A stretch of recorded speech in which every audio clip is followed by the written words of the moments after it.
Hello everybody, welcome back to Screen Stars. I'm here today to bring you my review for the 2012 found footage horror film Bigfoot, The Lost Coast Tapes. Now this was directed by Corey Grant and it stars Drew Rausch, Rich MacDonald, Ashley Wood, Noah Weisberg, Frank Ashmore and Rowdy Kelly.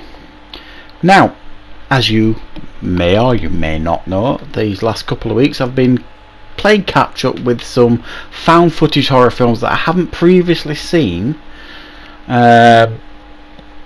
because I want to eventually get around to doing another top 10 found footage list. I did one a couple of years ago, maybe last year, year before, something like that, and I listed my favourite found footage films at that time. It's arguably my favourite genre in regards to horror found footage. I think when they're done really well they can be really super effective, and this is one that I was aware of, just never had a chance to watch.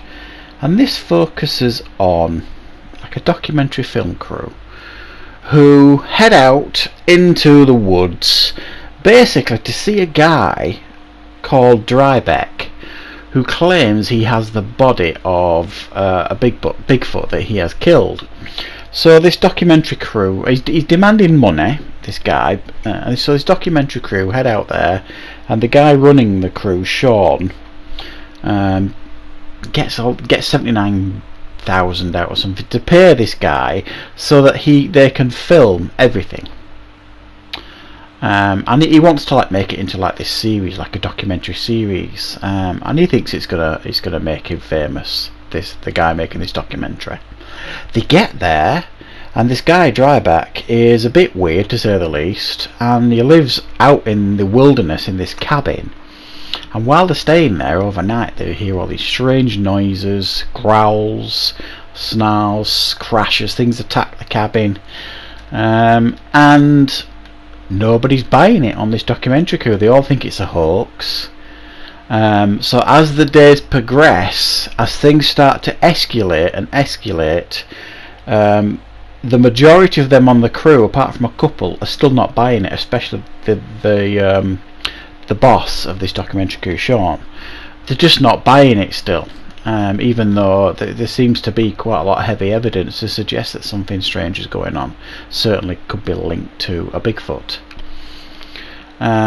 As you can imagine, with a film like this, things continue to escalate, get completely out of hand, and the tagline of this film is, let me see if I can remember, the tagline is "Bigfoot is hiding, but not from us." And the film kind of suggests that Bigfoot is not really a threat, but maybe a protector.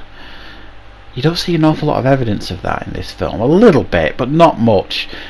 Now, I've got to be honest, I wasn't particularly keen on this film. I think it's a decent entry to the found footage genre. I didn't dislike it immensely or anything. I just thought it didn't give a satisfying conclusion, I don't think. It hinted at lots but resolved very little. You saw very little. Now I'm sure they had a small budget. I didn't expect to see, this wonderful Bigfoot or anything like that, but you see very, very little. What you do see is really confused, very, very dark, and I found a lot of the characters really cliched.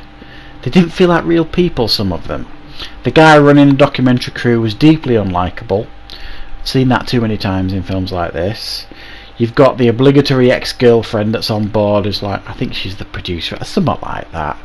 You've got the geek who's the sound guy, you've got the jock who's the camera guy, and then you've got this guy, this dryback guy, who just looks like the guy you would expect to see living in the woods in the wilderness.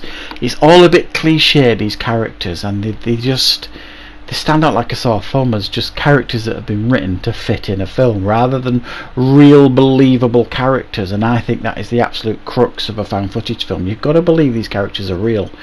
They're not special in any way, and they're not, I don't know, generally speaking, I think in found footage films that they don't have quirks to the personalities. You're just normal. I'm just a normal guy. I don't have any quirks to my personality. I'm sure many of you watching this don't. And I just felt they were all written to fit perfectly in a certain category in this film. So that just didn't work for me. It felt too manufactured, this film, to feel like a genuine found footage film. You're meant to believe that it's kind of real what you're seeing, and you don't in this. And I've got to say, I found the ending deeply unsatisfying. It just didn't give a satisfying conclusion. It hints at something, but you don't really know. And apart from a couple of times, I didn't find it particularly scary.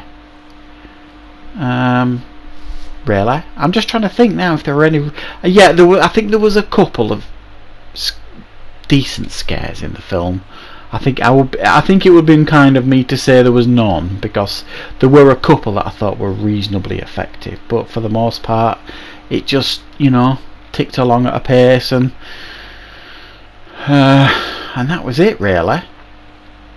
Yeah, it not a bad found footage film, but certainly not one that I would suggest is up there in regards to one of my favourites, and I think it's probably a safe assumption that it doesn't have much of a chance of getting on my next list. But if you've never seen it and you like Bigfoot films and you like found footage films, it's maybe worth giving it a go. You might enjoy it a little bit better than me. It just didn't hold my attention brilliantly, didn't find it particularly scary, and I found many of the characters to be overly written and a bit cliched. So I'm going to give it a 6 out of 10. It's not a bad film, it's just not a standout found footage film, I don't think. So yeah, that's my review. I hope you enjoyed it. Thank you very much for watching, everybody, and of course I'll be back with more content on Screen Stars very, very soon.